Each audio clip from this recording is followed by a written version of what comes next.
Three-time Olympic gold medalist Aly Raisman makes the incredible look effortless. The captain of the gymnastics team that won back-to-back gold medals. First with the group dubbed the Fierce Five in 2012, and again with the Final Five in 2016. We're very excited. It doesn't really feel real.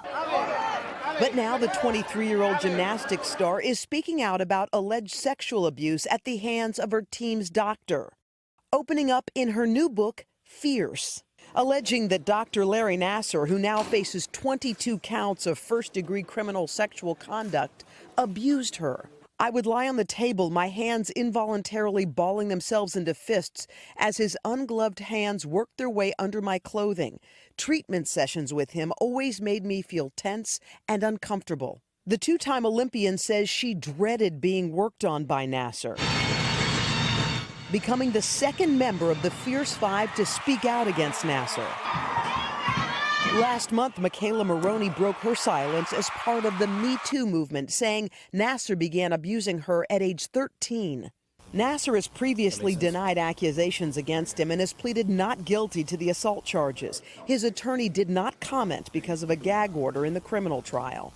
USA Gymnastics says they are sorry any athlete was harmed by Nassar, noting the first time they became aware that a gymnast expressed concerns about the doctor was in 2015. An investigator interviewed the young woman and other gymnasts, including Raisman. A month later, Nassar was relieved of his duties and the FBI was notified. In a statement, the organization says USA Gymnastics regrets if Aly felt any constraints in sharing her full experiences with the independent investigator or at any time, as the USA Gymnastics did seek Aly's input in this matter. Aly's passion and concern for athlete safety is shared by USA Gymnastics. Our athletes are our priority. And Aly Raisman joins us now. Aly, good morning to you. Good morning. You are doing a very brave thing. Thank you. You have thoughts about not including that portion of your life in this book? Did you think, you know what, maybe I'll just put that off to the side, deal with it later? From the moment that I realized that it happened to me, I wanted to talk about it. And then when I found out I was going to be writing a book, I felt like I wanted to include the best moments of my life, but also the worst moments of my life, because they both make us into who we are. Although the hardest parts are really difficult to talk about, even right now, it's uncomfortable and it's hard for me to talk about, but it's made me into a stronger person. And if you're going to write a book, you have to include everything, in my opinion. Well, it's very gray and it's confusing for you as a young girl. You were just 15 years old. You're in a foreign country. Your parents weren't with you. This was a Dr. Nassar, who they said was a good guy. He was going to take good care of you. So you just kind of trusted. Yeah, I always thought he was weird, but I just thought he was weird. And I want people to know that I really didn't know it was happening to me. He was a doctor and he told me that his treatment would help heal all of my injuries. And I was so young, I had never really worked with another doctor or trainer before, and everyone said he was the best. He would give me these gifts, so I really thought he was my friend, and he always seemed like he had my back. He was such a master manipulator, and I think that's what's important for people to understand, is that these monsters are so good at manipulating you, so you're so brainwashed to think. I thought he was so nice. You call him a monster. You think that of him? I do. I think he's a monster, and I think it is so disturbing to me what he did to me and so many other people. This is so much bigger than just me. I mean, it's such a horrific thing to happen, and I stand here with all the other survivors that have been abused by Larry and other people that have been abused by anyone, but it's disgusting. Coming forward is not easy, and you say in your book here, there seem to be so many reasons not to speak up. I ticked them off in my mind. First of all, what if I was wrong? Maybe what he did was legitimate, just like he said all along. Maybe people wouldn't believe me or would think I was exaggerating or being dramatic, or they'd hate me. Maybe they would think I was doing it for attention. And then there was Larry's family to think of. What if I ruined their lives? That decision to finally say enough. Like, what was that catalyst?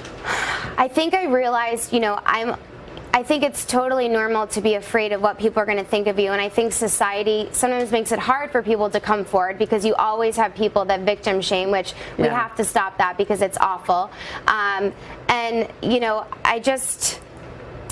I I wanted to do the right thing. I knew it was the right thing, and you know, I actually got a letter 36 hours after I spoke up in August. I was so nervous about speaking up. I spoke out against USA Gymnastics and the USOC, and I got a letter from a 14-year-old girl, and she said she read my statements, and because of that, she had the courage to tell her mother that her father had been sexually abusing her, and he threatened her life at times. And so I realized that letter is more important to me than any medal I've ever won in my life. Like, she changed my life because she made me realize this is the right thing.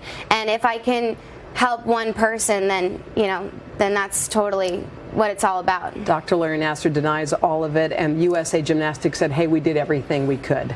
Do you think that USA Gymnastics did everything they could?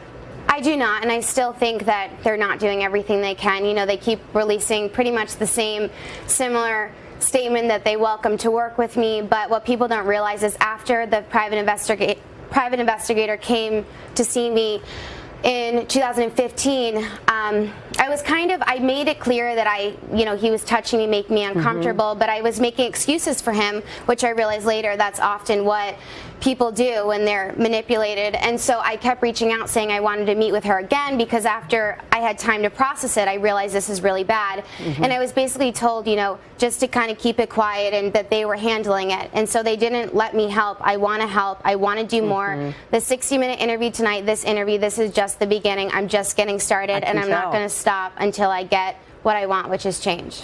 I can tell that. And by the way, Aly, congrats on this, and congrats on this book.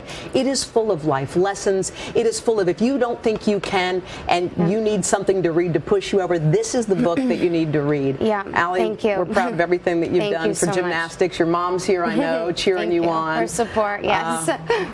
All right, and how about 2020 in Tokyo? Should we book our tickets and you'll be there? Yes, hopefully. I want people to know one bad chapter, you know, in the book or in your life, it doesn't mean your story's over. You know, I think we all have a story. Everyone has been through something. We all got to support each other, and, you know, I'm gonna be okay. I'm gonna be stronger, but I'm gonna create change. I know you are. And wait, what did we say about Tokyo? Yay or nay? Yes. We are. Yes. Is that a definite yes? Yes. All right. Sorry. Aly, thanks again. Her book is called Fierce. To find out more about it, head to today.com/shop. Hello, Today fans. Thanks for checking out our YouTube channel. Subscribe by clicking that button down there, and click on any of the videos over here to watch the latest interviews, show highlights, and digital exclusives.